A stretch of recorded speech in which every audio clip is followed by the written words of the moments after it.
Well, hello. We are going to go over lesson planning just to make sure that you have a good understanding of what the expectation is on planning instruction.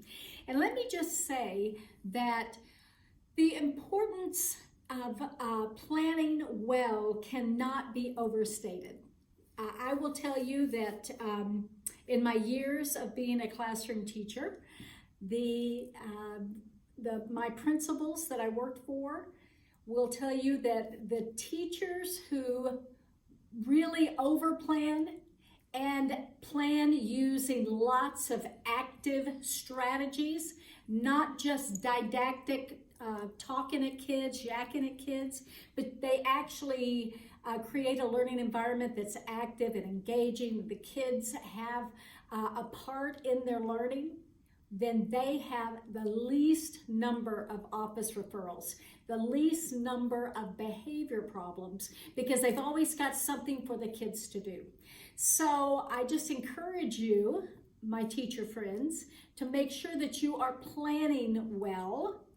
And planning is one of those skills that you get better at as time goes on, because you are really honing your skill. You're learning all kinds of strategies. You're learning what works with which group of kids.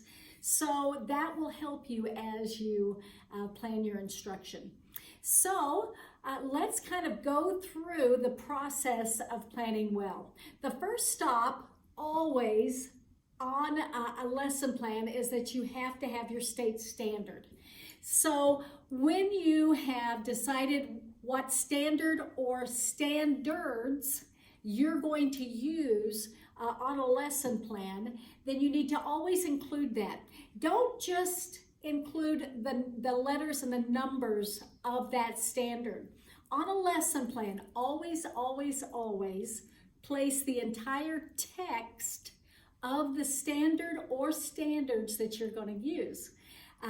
That way it can be easily referred to make sure that you're hitting that. Now, a lot of the standards are written with it goes from the big idea down into more specific. So make sure that you're putting on your lesson plan exactly what it is that you're going to address on this lesson plan. You don't have to put it all on there, all of the standard and all of the indicators that come after it, but just exactly what part you're using for that lesson plan. All right, and so directly from your lesson plan, from your standard comes your lesson objectives. Now, your learning objectives or lesson objectives are specific to this plan, this one day of instruction. So make sure that the objective that you're writing is measurable, that it contains a verb, a behavioral verb, and it would really help you if you would look at your Bloom's taxonomy, especially the expanded Bloom's, or you could get some assistance from the DOK wheel, the depth of knowledge.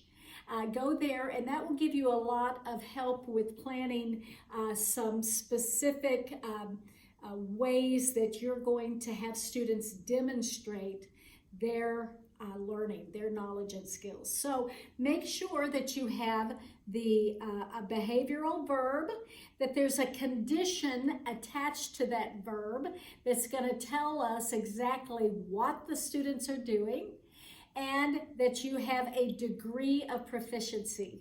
So if you look at the objective that I have here on the board, you will see that I say, using a Venn diagram, the student will be able to compare and contrast the events of Vicksburg and Gettysburg by correctly listing 3 differences and 3 similarities. All right, so what is my behavior?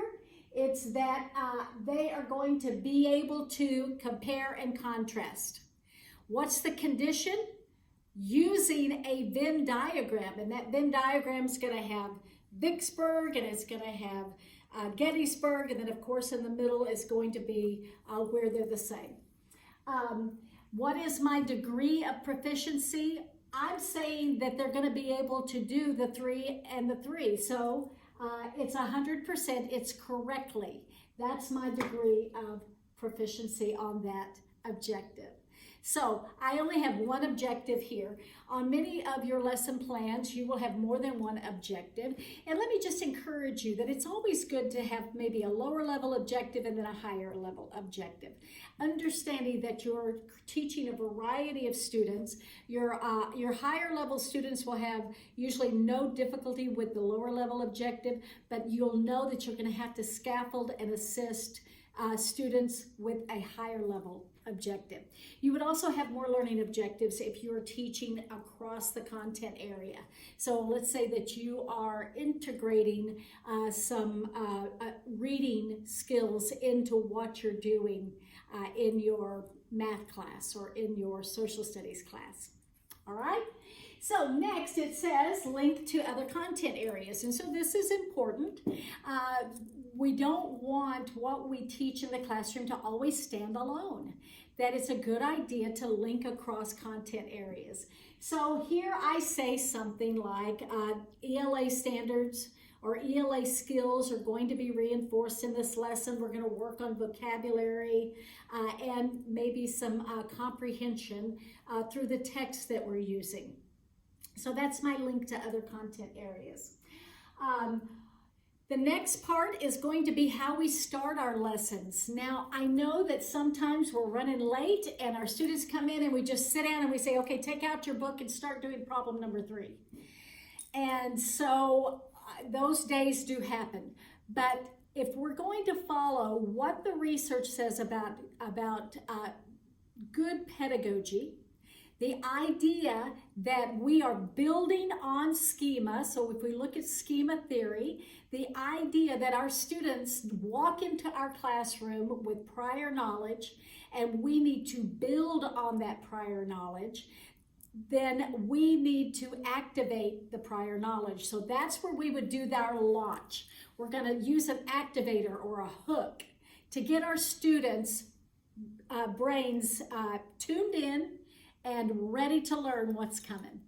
And so I just put something up here like a lot of times when I was teaching world history, my students would walk in and I would have something projected.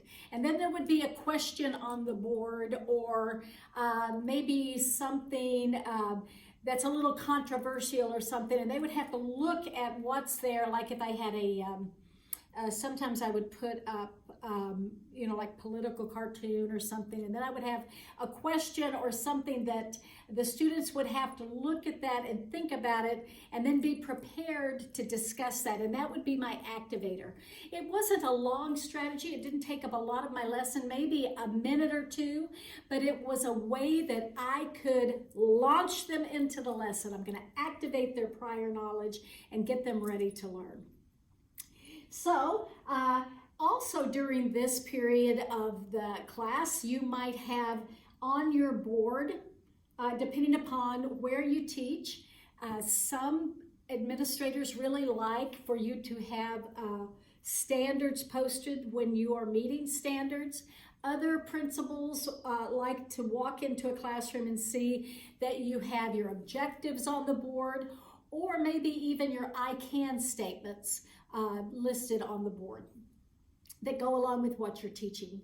You can also have an essential question. I love to teach by essential questions so that I can keep referring to that question, especially as I'm walking around using proximity, talking to my students, that I can refer back to that essential question and see if my students are on the right track to being able to answer that question. All right, so we're going to get our students all launched. The next part of planning instruction is what we're going to call in-depth exploration. And so the words in-depth and exploration, those words should give you some idea of what needs to go here. So this is going to be the largest part of the lesson plan, because this is going to be where you really explain a couple of things. Number one, you're going to explain the I do. That's the teaching behaviors. That's how you're going to communicate the content to students. So we're going to call this the content presentation. So you're going to talk about all of the strategies. You're going to marry your strategy with the content and how you're going to teach that. So you can see that this is going to be a really well-developed part of your lesson plan. It's not going to just be a simple bulleted grouping. It's going to be explaining how you're going to teach and what you're going to teach. Okay, so that goes there.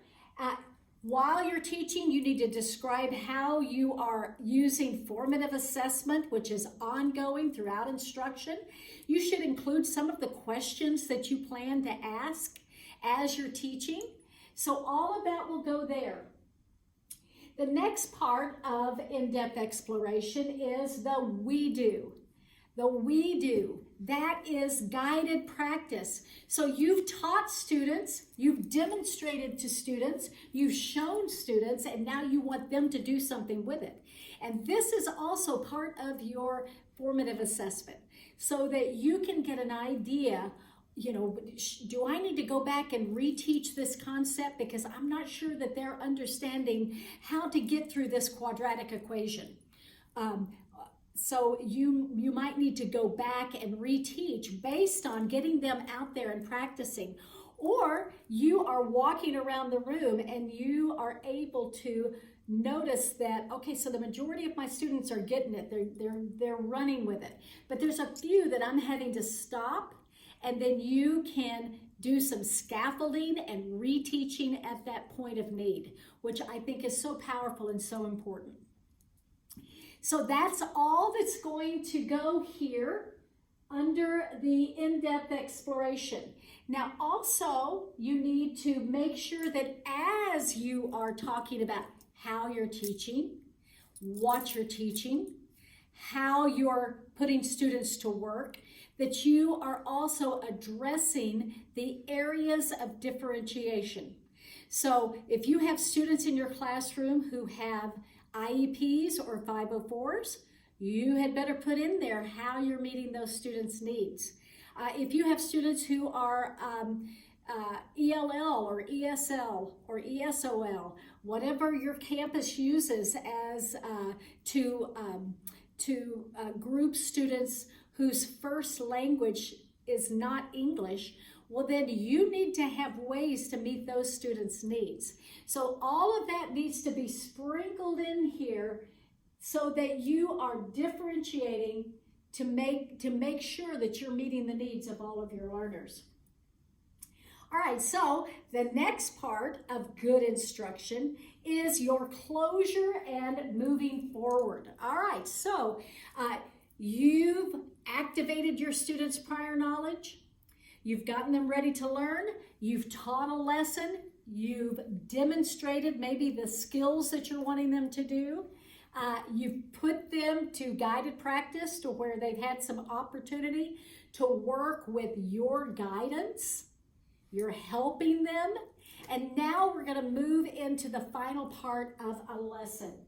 So at this point, you can, if needed, reteach, scaffold, go back maybe to the board and hit it again, because you're getting students ready to be able to demonstrate independently that they have learned. Because you need to be able to assess your students independently, because students can do things in a group that they cannot do alone. And we're not assessing the group, we're assessing the student. Our objective is always, always, always written to a student, one student, because that's the only way we're going to know whether or not each individual student is learning the information or is capable of performing the skills that you have taught. So you may have to go back through it again. You're going to describe your final assessments, okay? The next thing would be you need to describe your extensions. How are you going to extend student understanding with what you've taught? How am I going to extend my students' understanding of the importance of the battles of Vicksburg and the battles of Gettysburg? I want to extend their understanding of how geography played a big part in both battles. I want them to understand about the bluffs overlooking the Mississippi River for Vicksburg. And, I want them to know more. I want to extend their understanding. How can I do that? Can I give them an additional assignment? Can I give them some more reading? Can I give them something maybe I want them to do that night? Maybe I want them to have some sort of a Google activity where they're going to go out there and find more information. I don't know. You will come up with some way to extend the student's understanding. And then there needs to be a really well-described, logically sequenced narrative written on the assessments that you plan to use. So did you use a pre-assessment? Did you do some sort of a pre-assessment to figure out what students knew about this topic before you started teaching? What are the assessments you use throughout? So for your informal assessments, you could have used question and answer. And in your question and answer, were you going to use whiteboards? Were students going to write on their whiteboards and demonstrate to you what they know? Were they going to do something that would be more like think, pair, share?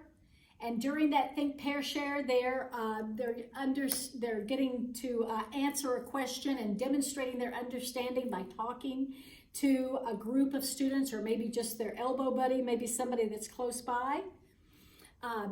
Are you using some sort of maybe you're going to use a game strategy to review content before you have them do their independent practice, their ticket out. All of these types of assessments need to be described. And then you can, and you must, talk about what is the summative assessment going to be that this lesson is part of. And so summative assessments, those are big assessments. So our summative assessments, not our informal or our formative assessments throughout instruction, but our summative assessments are big assessments. So that would be maybe like a research paper, if you had them do something that would be over the entire Civil War. It could be a test. It could be like a unit test. It could be a project. Maybe they're going to demonstrate their understanding, and you would have a rubric that you would create that would be attached to your lesson plan. Maybe the same thing with like a multimedia presentation where the students would, they could dress up as someone who lived in the 1860s, and maybe somebody could interview them and they were going to put together a video, maybe use a green screen and put different things behind them. There's all kinds of things that kids could do for demonstrating that they have learned the major unit objectives. So those types of things you need to describe under your assessments, even though for this particular lesson, you're not summatively assessing, because it's a single lesson, it's a one-day lesson. All right, so that is how we get through a lesson plan, from picking our standard to activating our students, to teaching the content, giving them time to practice, bringing them back, reteaching scaffolding, and giving them some sort of a final assessment to know whether or not your students have met with proficiency or maybe mastery of the learning objective. And let me tell you also the importance of assessments. It communicates how well we have taught. So we can know if our students didn't get it, then we need to hit it again the next day and do it a different way. Because obviously the way that we taught today did not work well for them. So So I look forward to seeing you write your lesson plans and how well you can describe each one of these important steps in planning instruction for your students.